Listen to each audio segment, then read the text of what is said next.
여기는 히스처치의 선교 방송실입니다. 히스처치는 성령님이 주도하시는 사역을 통해 로스앤젤레스에서 땅끝까지 예수님을 증거함으로 주님의 다시 오심을 준비하는 예배와 말씀의 공동체입니다. 많은 은혜를 받으시기 바랍니다.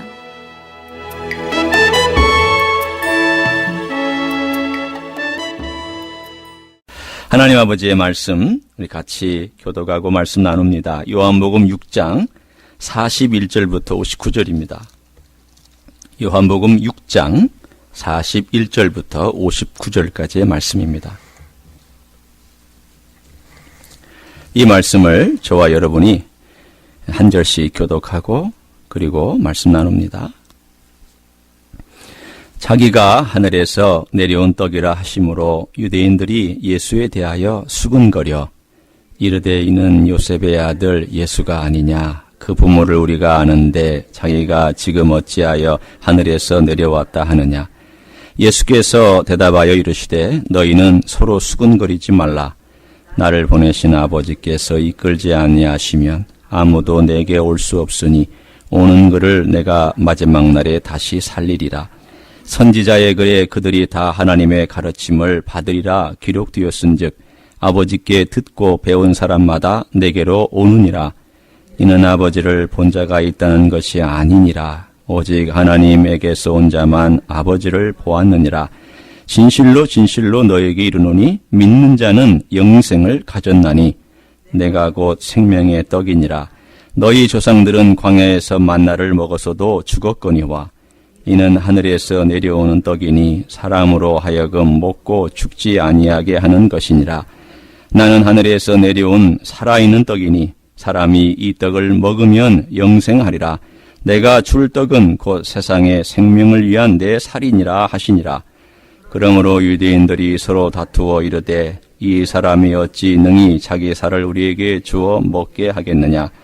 예수께서 이르시되 내가 진실로 진실로 너희에게 이르노니 인자의 살을 먹지 아니하고 인자의 피를 마시지 아니하면 너희 속에 생명이 없느니라. 내 살을 먹고 내 피를 마시는 자는 영생을 가졌고 마지막 날에 내가 그를 다시 살리리니 내 살은 참된 양식이요 내 피는 참된 음료로다. 내 살을 먹고 내 피를 마시는 자는 내 안에 거하고 나도 그의 안에 거하나니 살아계신 아버지께서 나를 보내심에 내가 아버지로 말미암아 사는 것 같이 나를 먹는 그 사람도 나로 말미암아 살리라. 이것은 하늘에서 내려온 떡이니 조상들이 먹고도 죽은 그것과 같지 아니하여 이 떡을 먹는 자는 영원히 살리라. 같이 읽습니다. 이 말씀은 예수께서 가버나움 회당에서 가르치실 때에 하셨느니라. 아멘. 유명한 철학자요 수학자인 파스칼은 인간에 대하여 말하기를 인간은 우주의 쓰레기이면서 동시에 우주의 영광이다. 그렇게 얘기를 했습니다. 가만히 생각해 보면 우리의 두 가지 모습을 응축해서 표현해 준 말이라 생각합니다. 이 우주를 쓰레기로 만든 게 인간입니다.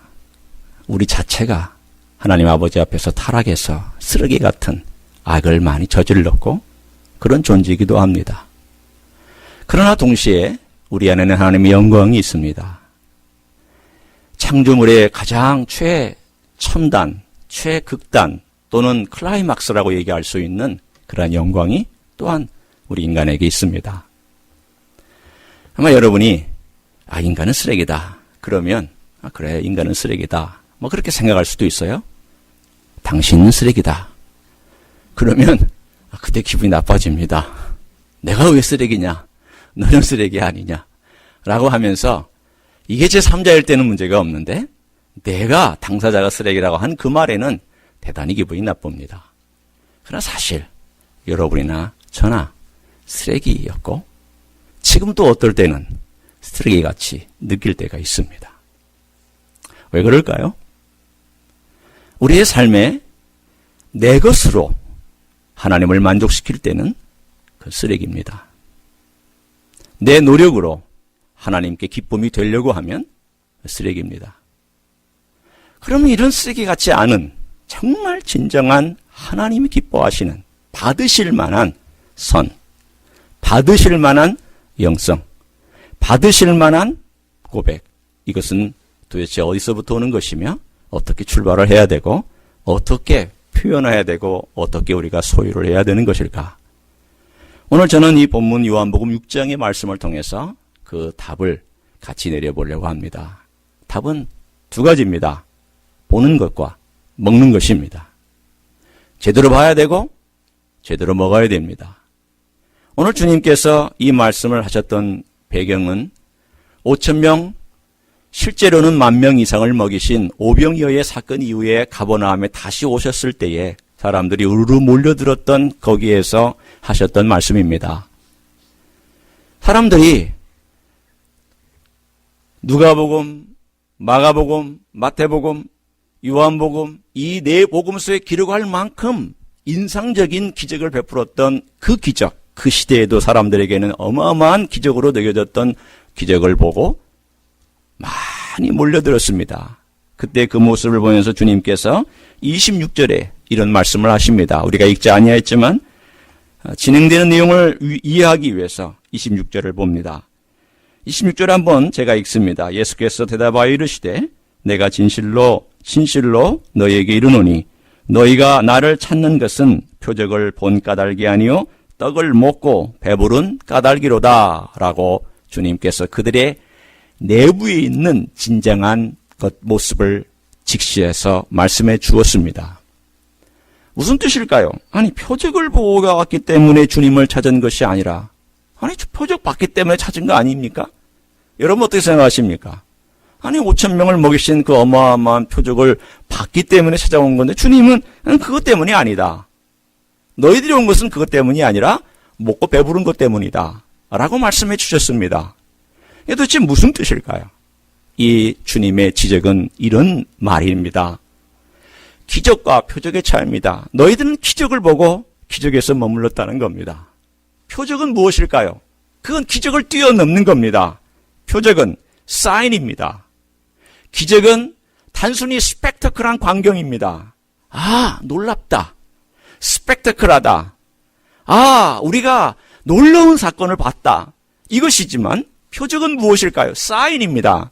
사인의 목적은 사인이 있는 것이 아니라 사인이 가리키는 방향에 있는데 그 사인을 봤다는 것은 뭘 의미하냐면 그쪽으로 갔다는 것을 말하고 있습니다.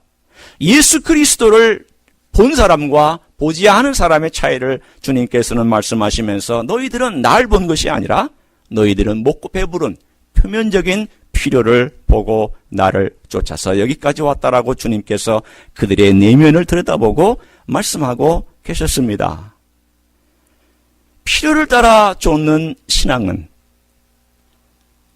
이런 신앙에 다람쥐 쳇바퀴 돌듯 도는 신앙으로 그대로 갈 수 있습니다. 우리는 그것을 종종 얘기하기를 surface spirituality, 표면적 영성이라고 얘기를 합니다. 느끼는 대로만 그냥 느끼고 내게 그냥 기분 좋은 대로만 행동하고 기분이 나쁘면 나쁜 대로 그냥 행동해버리고 쓰면 뱉고 달면 삼키고 내게 도움이 되면 취하고 도움이 안 되면 떠나고 내 필요를 채워주면 남아있고 필요를 채워주지 아니하면 언제든지 떠날 준비를 하는 그러한 surface spirituality, 표면적인 삶의 모습 가운데 있는 그 모습을 주님께서는 유대인의 모습 속에서 가버나움에 있는 그 지도자들 모습 속에서 심지어는 제자들 쫓고 있는 그 제자들 가운데서 그 모습을 보시고 정확하게 집어서 말씀하셨습니다. 우리는 이런 모습이 없을까? 얼마 전에 친구를 하나를 같이 이렇게 친구들끼리 만났습니다. 근데 이 친구는 벨리에 있는 교회에서 안수 집사로 아주 열심히 섬기고 있는 그러한 집사입니다. 회계 집사를 하니까 얼마나 섬기는 일이 많겠어요. 교회가 좀 사이즈가 되면 이 회계 집사 일을 하는 게 이게 보통 일이 아닙니다. 그날도 열심히 회계 집사로서 일을 하고 수고하고 했으면 이제 교회에서 좀 늦게, 오후 늦게 자기 집으로 돌아가는데 돌아가다가 이 차가 앞바퀴가 이만한 그 납작한 쇳덩이가 있었는데 앞바퀴 그것을 탁 치면서 그게 딱 세워져 가지고 뒷바퀴에 가서 정확하게 세로로 되는 바람에 뒷바퀴가 펑 터지고 터지는 그 압력에 의해서 그 쇠가 트렁크에 가서 꽂히면서 아주 큰 사고가 될 뻔한 사고를 당한 그런 이야기를 그 친구가 해줬습니다. 그러면서 아이가 내려가지고 한숨을 푹 쉬면서 첫 마디에 그렇게 얘기를 했다고 합니다. 하나님, 내가 교회를 열심히 섬기는데, 교회를 열심히 섬기고 지금 돌아가는 길인데, 이거 혹시 교회를 옮겨야 될까요? 교회를 옮겨야 될까요? 어쩌면 그는 하나님을 떠나기는 좀 두려워서 거기까지는 말을 못했지만, 그러나 그냥 이거 내가 교회를 여기를 다녀서 이런 일이 생기는가? 그 친구 교회 옮기지 않았습니다. 지금도 잘 섬기고 잘 다닙니다만은, 그러나 우리가 거기까지만 한번 놓고 생각해 보시죠. 어떤 사건을 당했습니다. 어려움 당했습니다. 위험 당했습니다. 그럼 첫 번째 우리가 느끼는 건 뭐예요? 표면적인 반응을 해버리는 거예요. 뭐야 이거? 하나님 섬기는데 왜 이래? 하나님 열심히 사랑하는데 왜 이런 어려운 일이 생기는 거야? 내가 이대로 갈 수 있을까? 끝까지 쫓아갈 수 있을까? 여기서 멈추면 그것은 바로 표면적인 영성이요, 표면적인 삶을 살아가는 것이요, 예수 그리스도를 보는 것이 아니라 겉으로 보이는 것만 쫓아서 살아가는 영성에 불과합니다. 오늘 주님께서 그것을 뭐라고 말씀해 주셨냐면 36절을 한번 보시면 이제 건너와서 거기에 대한 주님의 분명한 해답이 나와 있습니다. 그러나 내가 너에게 이르기를 너희는 나를 보고도 믿지 아니하는도다 하였느니라. 그 말씀을 하시면서 그들이 보고도 믿지 아니하였다고. 보기는 봤지만 그냥 이 표면적인 눈으로 보고 그냥 이 육체적인 눈으로만 보고 자기의 필요에 의해서만 봤다라는 것을 주님 말씀하고 있습니다. 필요에 의해서만 보는 것은 이기적인 삶이 되고요. 이기적인 삶이 되는 것은 자기 중심의 삶이 되고, 자기 중심의 삶이 되는 것은 내가 왕이고 내가 모든 것을 이루려는 그러한 모습입니다. 그것을 주님께서는 나를 보고도 믿지 아니했다고 말씀했습니다. 그렇다면 주님께서 여기서 말씀하시는 보고 믿는 것은 뭘 의미할까요? 40절입니다. 자, 한번 40절. 우리가 읽지 않았으니까 한번 같이 40절을 읽습니다. 시작. 내 아버지의 뜻은 아들을 보고 믿는 자마다 영생을 얻는 이것이니 마지막 날에 내가 이를 다시 살리리라 하시니라. 아버지의 뜻, 하나님 아버지의 뜻은 분명합니다. 다른 것이 아닙니다. 아들을 보고 믿는 것입니다. 36절에는 그 아들을 보고도 믿지 아니한 사람들에 대해서 주님이 책망하셨는데 보고 믿는 것을 말합니다. 다른 말로 얘기하면 제대로 보라는 겁니다. 너희들의 신앙이 표면적인 것에 머물지 말아라는 것이죠. 그 필요를 쫓아서 살다 보면 그 필요를 쫓다가 너는 너 인생의 모든 것들은 끝날 것이다라고 하는 주님의 분명한 말씀입니다. 맞습니다. 물론 우리는 처음 출발할 때 우리의 필요 때문에 찾아왔습니다. 제가 한국에서 목회하고 또 여기서 목회하는 모든 상황을 가만히 보면 우리가 아파서 주님 찾을 때 있습니다. 어떤 사람? 결혼하고 나서 아기를 키우는데 그렇게 착한 남편이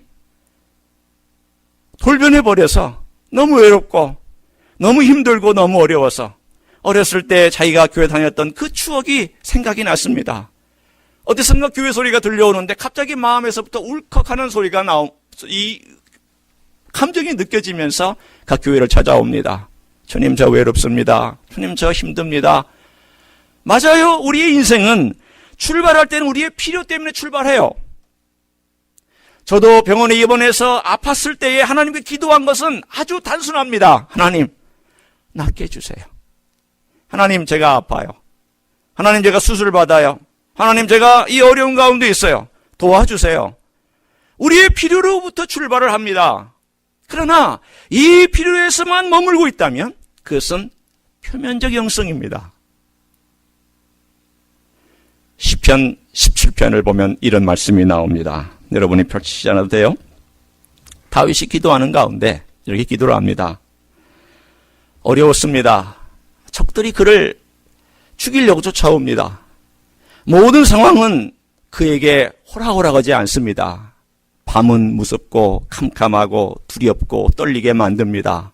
그는 어찌할 바를 모르고 하나님께 간절히 기도합니다. 주님, 제가 주님의 날개 그늘에 찾아왔습니다. 주님의 기이한 인자하심으로 저를 덮어주시기를 원합니다. 보호해주시기를 원합니다.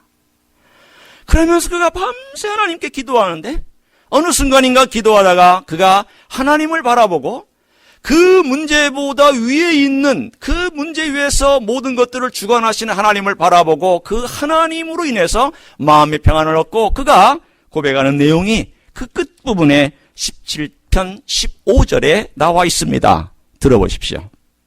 나는 의로운 중에 주의 얼굴을 배우리니 깰 때에 주의 형상으로 만족하리이다. 그가 기도를 시작할 때는 그의 필요로 시작했습니다. 목숨, 위기, 어려움, 구원, 살려달라는 것, 그리고 내가 어떻게 여기를 빠져나갈 것인가라는 그러한 것들로 기도를 시작했지만 그러나 기도하다가 보니까 그거보다 더 중요한 하나님의 형상과 하나님의 빛에 관하여서 그가 마음에 쏟고 그 위를 바라보기 시작했습니다. 그랬더니 밤에 그 수많은 적들과 천둥과 번개와 위기가 다 스쳐 지나간다 할지라도 그는 하나님 안에서 평안히 잠을 자고 깰 때에 주님의 얼굴로 잘 잤다. 주님이 나를 보호하셨다.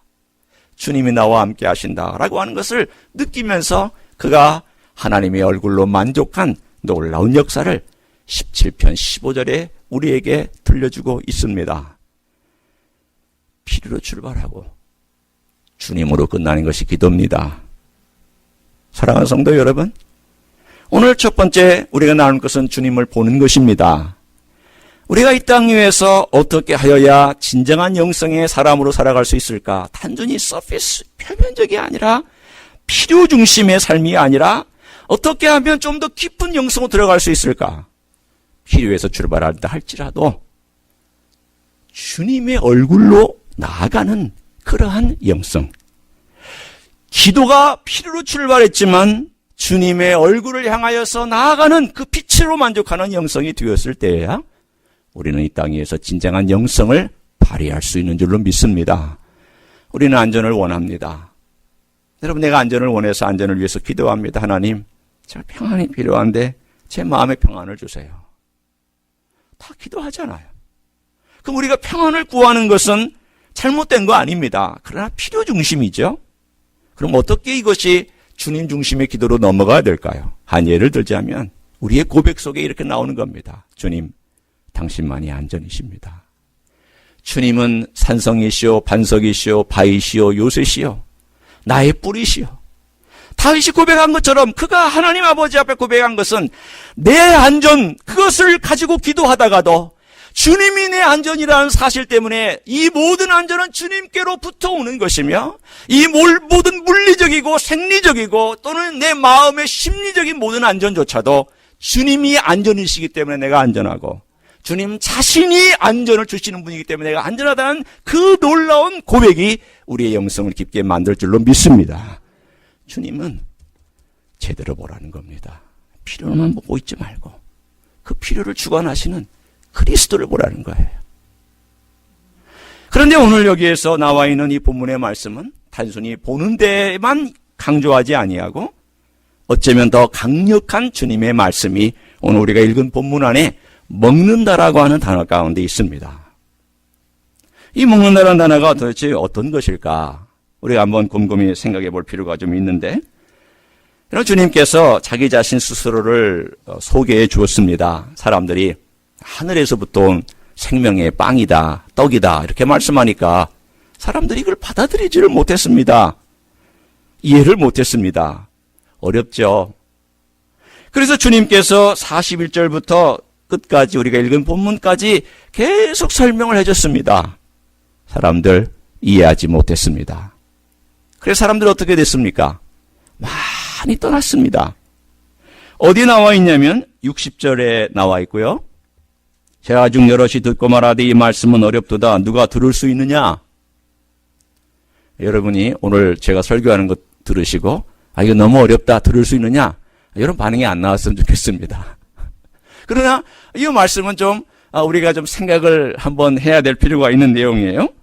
그리고 나서 오늘 66절에 한번 보시면 그때부터 그의 제자 중에서 많은 사람이 떠나가고 다시 그와 함께 다니지 아니하더라. 이거 참 어려운 문제였어요. 그런데 제자들은 이 말씀을 듣고도 남았어요. 그 아주 핵심되는 제자들은 가룟 유다는 돈 때문에 남았고 자기 필요 때문에 남았고 나머지 제자들은 이해하기 때문에 남은 것이 아니라 주님을 신뢰하기 때문에 남아서 나중에 이해받은 것입니다. 여러분, 우리가 이해한다고 주님 쫓는 거 아니에요. 여러분이 주님을 얼마나 이해하나요? 여러분이 주님의 신성을 얼마나 이해하나요? 주님의 인간성을 얼마나 이해하나요? 주님의 성품을 얼마나 이해하나요? 주님의 작품을 얼마나 이해하나요? 주님께 행하시는 일 얼마나 이해하나요? 이해 못합니다. 우리가 뭘 주님을 이해할 수 있습니까? 그러나 신뢰하며 가다 보면 그래, 그럴까요? 주님이 역사하셨지. 주님 이런 분이지 깨닫잖아요. 결국은 이 두 가지로 갈라지는 가운데 주님께서 오늘 41절부터 58절까지의 먹는다는 얘기를 해주시는데, 먼저 중요한 것은 주님이 누구신가라고 하는 것입니다. 그 부분이 바로 48절에 나와 있습니다. 이 말씀과 이 표현은 혁명적입니다. 이것은 직격탄입니다. 왜 이 말씀이 혁명적이고 왜 이 말씀이 직격탄이냐면, 이것은 너무나도 놀라운 주님의 단순한 한마디 문장이지만 표현이기 때문이에요. 제가 이렇게 표현하면 여러분이 고개를 끄덕끄덕 하실 거예요. 내가 곧 생명의 떡이니라. 이 말은 I am the bread of life예요. 거기서 I am은 대문자예요. I, 대문자 캐피털 I, A, 캐피털 A, 캐피털 M, 그 I am이란 말은 이 뜻이에요. 야훼, the bread of God이란 말이에요. 다른 말로 하면 구약에 약속된 그 하나님, 모세에게 나타났던 그 하나님, 아브라함에게 나타났던 그 하나님, 또는 삼손의 아버지 마누에게 나타났던 그 하나님이 누구냐면 난데, 내가 바로 그 생명의 떡이고 내가 하늘에서 내려왔고 내 출처는 하늘이고 나의 근원은 하늘이다라는 것을 주님께서 명확하게 설명해 주신 얘기예요. 이 말을 듣는 순간 사람들은 둘 중에 하나예요. 저분을 쫓든지 미충하기로 돌을 쳐서 저분에게 돌을 던지든지, 아니면 조금 예의 있는 사람은 그냥 조용히 떠나버리든지. 주님께서 자기 자신을 생명의 떡이라고 그렇게 말씀을 해주셨습니다. 그랬더니 사람들이 다 웅성웅성해지는데 주님은 아랑곳하지 아니하시고 설명합니다. 이 떡을 먹어야 된다. 자, 오늘 저는 이것을 설명하려고 합니다. 여러분, 얼마 전에 벌써 몇 년 전이에요. 여러분, 광고 혹시 기억하세요? 씹고 뜯고 먹고 마시고, 씹고 뜯고 마시고, 씹고 뜯고 맛보고 즐기고, 씹고 뜯고 맛보고 즐기고, 기억하세요? 모르세요? 예, 한국에서 오신 분들이 너무 미국 생활 오래 하셨나 봐요. 그쵸? 예, 그게 뭐냐, 누구 나왔냐면 우리가 잘 알고 있는 태지나 또는 송대관 또는 김수로, 이 사람이 나와서 이 이가탄이라고 하는 이 잇몸 치료제를 소개한 그런 게 있습니다. 한국에 여기에서는 그런 광고가 안 나갔나 봐요. 나올 리가 없죠. 왜냐하면 여기서 팔 수 없는 것이니까. 그런데 그 이야기를 제가 가지고 이렇게 한번 설명을 해보려고 합니다. 여러분, 빵이 있으면 이 빵이 나와 하나가 되려면 어떻게 되나요? 적어도 여러 단계가 거쳐야 됩니다. 뜯어져야 돼요. 뜯어져서 내 안에 들어오기 위해서 내 입을 통과하면서 씹히고, 그리고 들어와서 나와 소화가 돼야 돼요. 그러면 이 세 가지를 한번 생각해 보겠습니다. 첫째는 뜯기는 것과 찢기는 것과, 두 번째는 내 안에 들어와서 먹히는 것과, 세 번째는 하나가 되는 것, 내 몸의 일부가 되는 것, 적어도 크게 이 세 가지의 단계를 거쳐야 됩니다.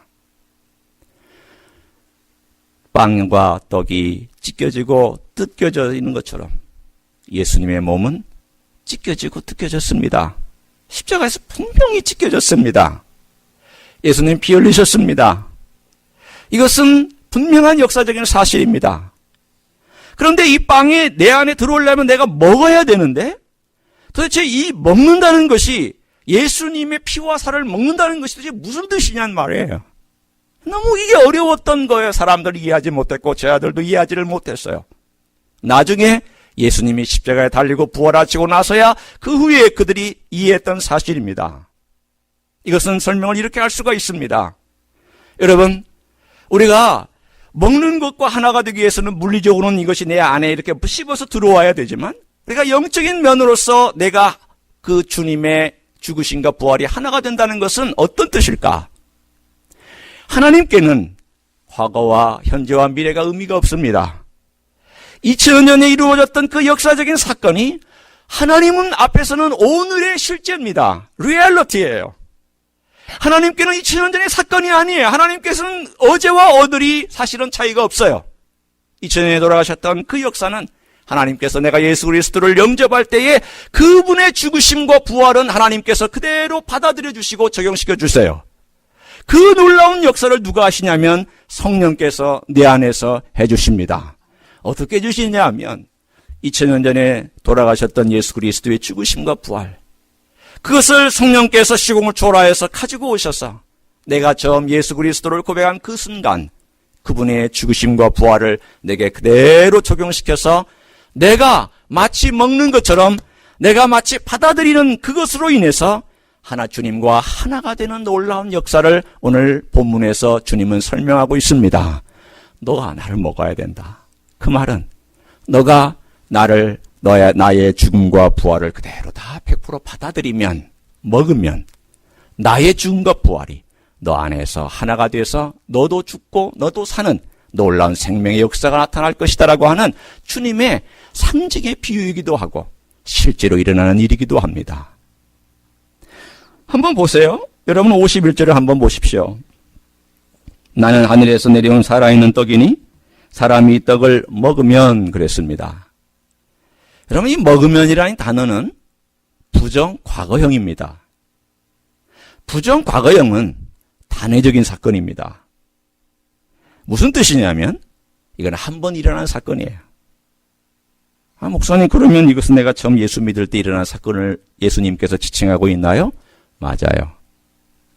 우리가 예수 그리스도를 처음 믿을 때 예수 그리스도를 내가 먹음으로 그분의 모든 부활의 사건과 십자가의 사건을 그대로 받아들일 때 성령께서 그 모든 실제를 다 가지고 와서 내 영혼에 적용시킬 때 나는 그분을 먹음으로 주님의 사람이 되고 영원한 생명을 갖게 된다는 그런 뜻입니다.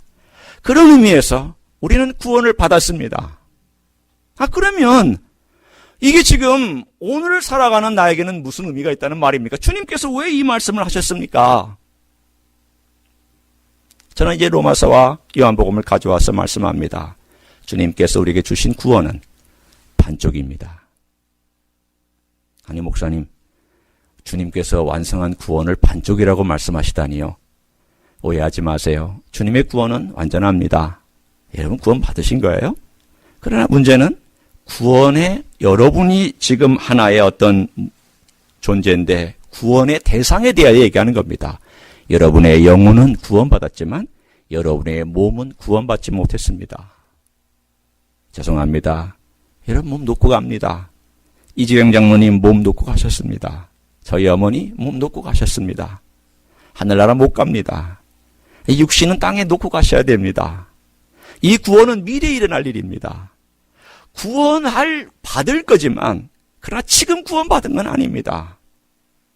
우리가 예수 그리스도가 내 안에 들어왔을 때에 주님의 놀라운 죽으심과 부활이 접촉된 그 장소 혹은 그 영역이 있다면 그것은 내 영혼입니다. 주님께서 내 영혼을 살려주셨습니다. 나로 하여금 그 영혼에 살아날 수 있도록 생명을 부여 넣어주셨습니다. 놀라운 일을 일으키셨습니다. 그 기적을 일으키셨습니다.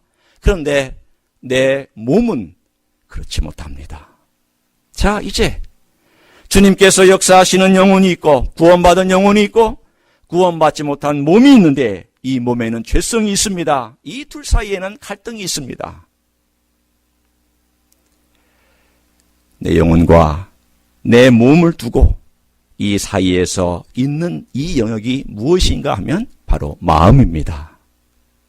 사랑하는 성도 여러분, 그래서 우리의 마음을 두고 죄와 주님이 싸웁니다. 누가 주인이냐?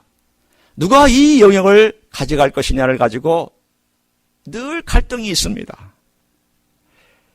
여러분, 예수 믿는다는 것은 내가 예수님의 사랑을 얼마나 깨닫고 예수님과 함께 같이 걸어갈 것인가라고 하는 것이기도 하지만 동시에 내 안에 있는 이야기 얼마나 내 안에서 강하게 나를 붙잡아서 옛날로 끌고 갈 것인가라고 하는 것을 깨닫는 것이기도 합니다. 우리는 갈등의 영성이 있습니다. 결국은 이미 구원받은 내 영혼과 구원받아야 될 내 영혼, 내 몸과 사이에서 내 마음은 여전히 왔다리 갔다리 합니다. 어떨 때는 내가 주님을 한 입으로 찬송하다가 또 한 입으로는 저주합니다. 어떨 때는 누군가를 위해서 내가 축복의 기도를 하다가 누군가의 일들 때문에 마음이 속상해서 얼굴도 보기 싫어지면서 말을 할 때가 있습니다.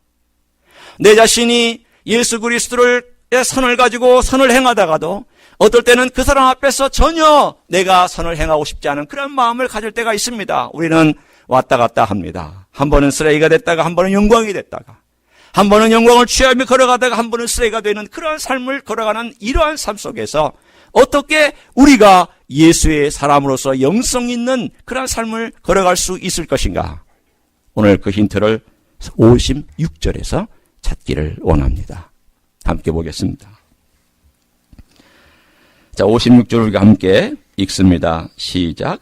내 살을 먹고 내 피를 마시는 자는 내 안에 거하고 나도 그의 안에 거하나니.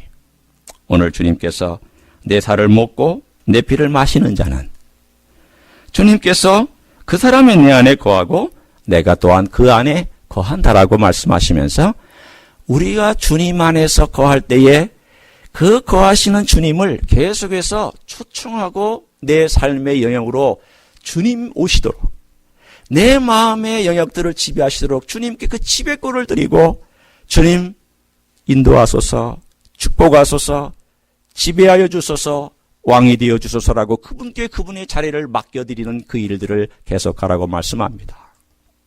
예를 듭니다. 예를 들어 제가 절망합니다. 절망이 내 안에 들어왔을 때 나는 믿음보다는 절망에 붙잡힙니다. 그러면 이 절망에 붙잡히면은 나도 모르게 한숨을 쉬고요. 나도 모르게 주님을 바라보기보다는 내 고개는 땅으로 뚝 떨어집니다. 일반적으로 절망하면서 하늘 바라보는 사람은 별로 없습니다. 대부분 다 땅을 바라보고 이렇게 고개를 푹 수그리고 내 마음이 힘들고 어려움 때문에 고달파합니다. 왜 이런 일이 일어날까? 왜 이렇게 어려울까?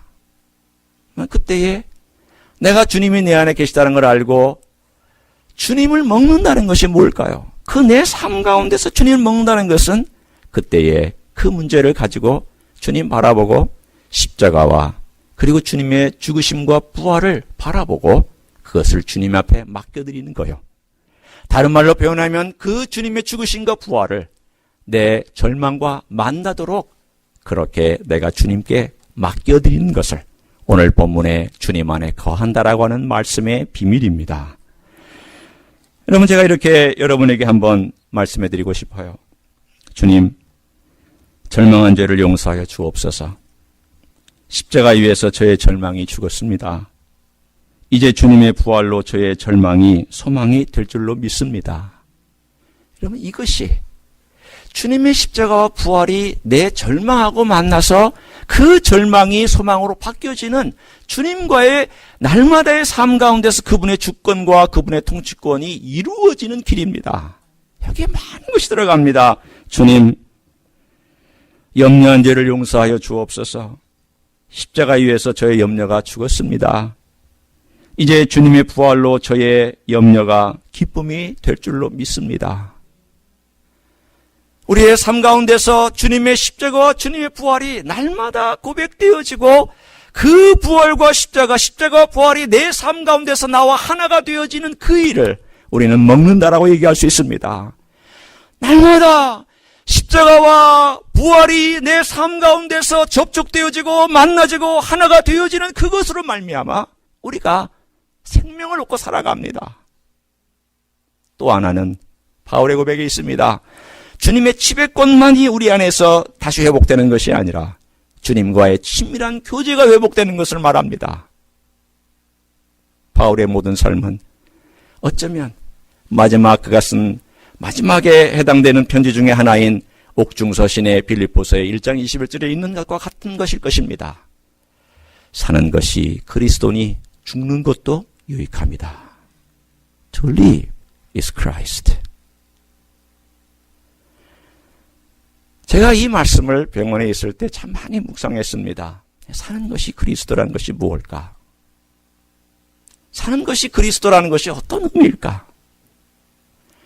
제가 주님 앞에 와서 조그마한 기도실에 가서 이렇게 기도할 때 제 마음으로 하나님을 향하여 주님을 향하여 기도할 때 그런 기도를 드렸습니다.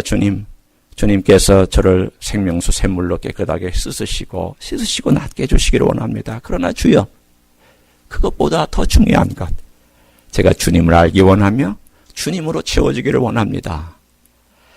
그때에 제가 주님 앞에서 주님으로 채워지기를 원하고 주님으로부터 그 모든 것들이 해결되기를 원하면서 제 모든 세포 조직과 제 모든 내용들과 제 영혼들과 제가 바라보는 모든 것들이 다 그리스도를 향하여서 그냥 향하고 있는 것을 제가 느낄 수 있었습니다. 이것을 어떻게 표현해야 될지는 모르지만, 그러나 주님 그분으로 인해서 제가 기도하고 있는 것을 알았고, 제가 주님으로 말미암아 무엇이든지 주님 앞에 고백하는 그것들을 주님으로 인해서 제가 고백하고 있는 것을 알았습니다. 어떤 예화를 하나 들으면 여러분이 또한 이 부분을 이해할 수 있을까요? 어쩌면 얼마 전에 2015년에 가을에 겨울 그 어간에 조성진이라고 하는 한 피아니스트가, 21살짜리 피아니스트가 5년마다 열리는 쇼팽 콩쿠르에서 1등을 한 아마 그 사건을 여러분 혹시 들으셨는지 모르겠습니다. 이 조성진은 21살입니다. 그런데 이 160명을 뽑는 데서 뽑혔고 80명을 그 다음 걸러내고 그 다음 40명 걸러내고 20명 걸러내고 10명 걸러내고 그리고 마지막 결선에서 6등까지 하는 이 모든 과정을 다 밟고 그가 최종적으로 1등을 하는, 아마 한국인으로서는 이러한 전례가 없을 정도의 성과를 거두었던 그런 젊은 사람입니다. 지금 한국은 조성진 R이라고 해서 조성진 때문에 그냥 클래식이 좀 들썩들썩 하고 납니다. 이 사람이 쇼팽을 알기 위해서 파리에 갔습니다. 파리에 가서 쇼팽이 다니던 길, 쇼팽이 먹던 음식점, 쇼팽이 활동한 모든 영역들, 쇼팽의 기록, 쇼팽의 편지, 모든 것들을 다 읽었습니다. 그 준비하는 기간 동안 오로지 쇼팽만 생각하고 쇼팽만 느끼고 쇼팽이 먹었을 법한 음식과 쇼팽이 생각했을 법한 그런 모든 생각들을 100년 전의 쇼팽을 21세기의 새로운 쇼팽으로 그가 드러내기 위해서 거기에 깊이 들어갔습니다. 저는 그 결산하는 것은 보지는 못했지만 갈라쇼에서 그가 피아노 치는 것을 봤는데, 야, 피아노 치는 것은 이런 것이구나. 피아노 치는 것이 아니라 피아노에서 노는 것이구나. 저는 그 정도밖에는 몰라요. 이 사람이 쇼팽을 얼마나 구현해냈는지. 그러나 전문가들이 이렇게 쇼팽을 이 시대에 그렇게 구현하는 사람이 없을 정도까지 했다라는 그런 이야기를 들으면, 이 젊은 친구가 무엇을 생각하고 무엇을 느끼고 무엇을 먹고 무엇을 마시고 무엇을 손으로 표현하며 무엇이 그 삶 가운데서 계속 진행되어 왔던가를 알 수가 있습니다. 예수를 먹는 것은 무엇일까요? 예수님의 생각을 먹는 것이고요. 예수님의 십자가, 내가 죄가 있을 때는 십자가를 내가 내 삶 가운데서 내 영혼이 받아들이고 내 마음이 받아들인 것이고, 내가 절망할 때는 예수 그리스도의 부활을 그대로 받아들여서 가슴에 품는 것이고, 내가 이 땅에 걸어가면서 예수 그리스도 그분이 어떤 분인가를 묵상하면서 그분의 것들을 계속해서 내 삶 가운데서 구현해내는 것이죠. Breathe in, breathe out. 내 호흡이 그리스도를 호흡하고 내 호흡이 그리스도를 받아내는, 내가 예수 그리스도를 먹고 예수 그리스도를 그대로 구현해내는 그런 삶. 그것이 우리의 삶 가운데서 주님께서 네가 나를 먹지 아니하면 이거 못한다. 너가 선을 행하느냐? 그 선은 나를 기쁘게 하지 못한다. 내가 너를 통하여 선을 행하도록 나에게 기회를 달라는 것입니다. 내가 너를 통하여서 일을 행하도록, 내가 너를 통하여서 내 영광을 드러내도록, 아버지의 뜻을 보여주도록 그렇게 행하라는 겁니다. 여러분, 우리 힘으로는 쓰레기입니다. 내가 얼마나 하나님을 기쁘게 할 수 있습니까? 못합니다. 그러나 예수 그리스도 그분이 어떤 분인가를 알고, 주님, 나를 위해서 사랑하시고 십자가에서 죽으시고 부활하시고 나를 향하여서 모든 것이 생명이 되시는 주님께서 내 생명의 출발, 지금 내가 호흡하는 모든 것, 내 심장의 모든 것, 내 뇌의 생각의 모든 것, 내 피의 모든 것, 내 활동의 모든 것, 내가 생각하고 느끼고 걸어가고 하는 내 모든 것, 주님은 이 모든 것들의 중심에 계시고 주님이 내 안에서 나와 하나가 되어서 그 하나됨이 나의 몸을 통하여 드러나고 그것이 밖으로 튀어나갈 때에 나는 하나님의 선을 이루고 그리스도의 영성을 내 것으로 만들며 이 땅 위에서 복의 근원으로 살아갈 줄 있는 줄로 믿습니다. 나는 못합니다. 나는 그런 능력 없습니다. 내가 행하는 것은 쓰레기입니다. 그러나 진짜는 그리스도에게만 있습니다. 진짜는 그리스도 그분을 향하여 바라보고 그분을 늘 먹고 내 삶 가운데 적용하고 그 적용된 것이 내 삶을 통하여서 나오고 고백하는 것처럼 주여 오늘도 주님 외에는 저는 다른 소망이 없습니다. 하루 종일 고백하는 가운데 주님께서 그 고백을 통하여서 나를 통하여 나타나시는 그 삶, 주님은 이걸 기뻐하실 거예요. 주님 뭘 기뻐하시는가? 우리가 주님 그분 앞에 와서 고백하고 주님으로 말미암아 옷 입기를 원하고 주님과 하나 되기를 원하고 주님과 그분의 지배권이 내 안에서 이루어지고 그분과 교제하면서 그 하나됨으로 말미암아 그 하나됨만큼 보다 더 소중한 것이 어디 있겠습니까? 요한복음 1장 14절을 봅니다. 말씀이 육신이 되어 우리 가운데 거하시며 우리가 그의 영광을 보니 아버지의 독생자의 영광이요 은혜와 진리가 충만하더라. 우리 가운데 거하신 주님께서 우리 안까지 들어와 계시다는 거예요. 우리 안까지, 우리 가운데 거하신 요한복음 1장 14절의 그 말씀이 우리 안까지 들어오셔서 내가 너와 먹고 마신다. 내가 너와 함께 거한다. 내가 너와 함께 경험한다. 너의 누추한 인생 가운데 내가 너를 계속 사랑하고 기다리고 있다. 여러분, 저는 어떨 때는 죄송한 생각이 있습니다.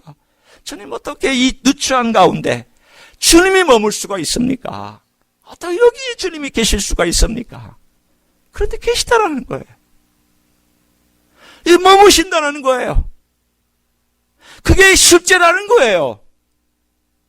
그냥 그게 역사적으로 옛날 이야기가 아니라 진짜 일어나는 일이라는 거예요. 생명의 떡이 내 안에서 머물시겠다는 거예요. 아니 머물고 있다라는 것을 분명히 막속했어요. 내가 머물고 있다라는 거예요. 문제는 머물고 있는 나와 너 교제할래?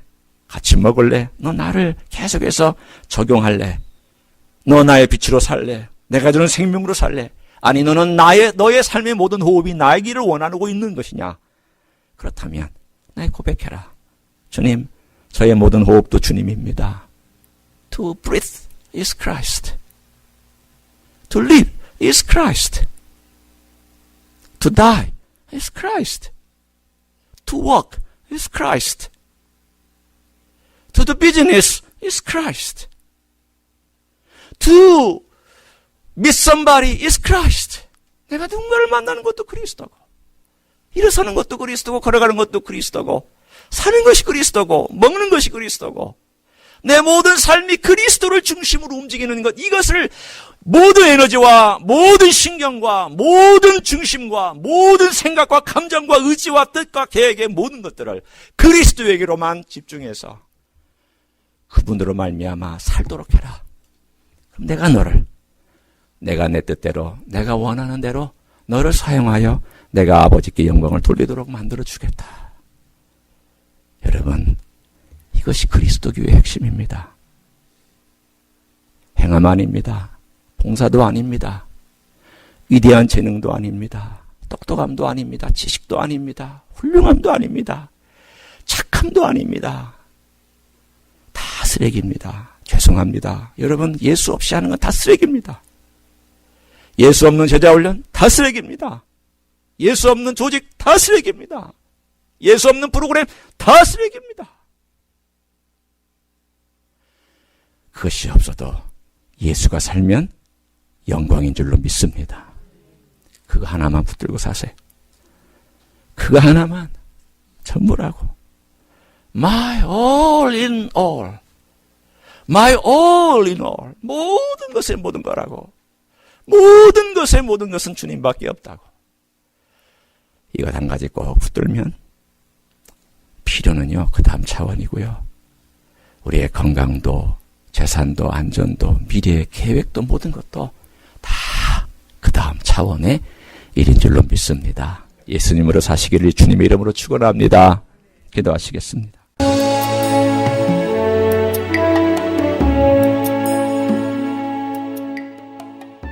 히스처치는 로스앤젤레스에 있는 한인타운과 다운타운의 중간에 위치하고 있습니다. 주일 아침 예배는 11시, 수요 예배는 저녁 7시 30분, 새벽 기도회는 매일 아침 5시 30분에 오늘도 주께서 주시는 평강과 은혜 안에서 승리하시기를 주님의 이름으로 축복합니다.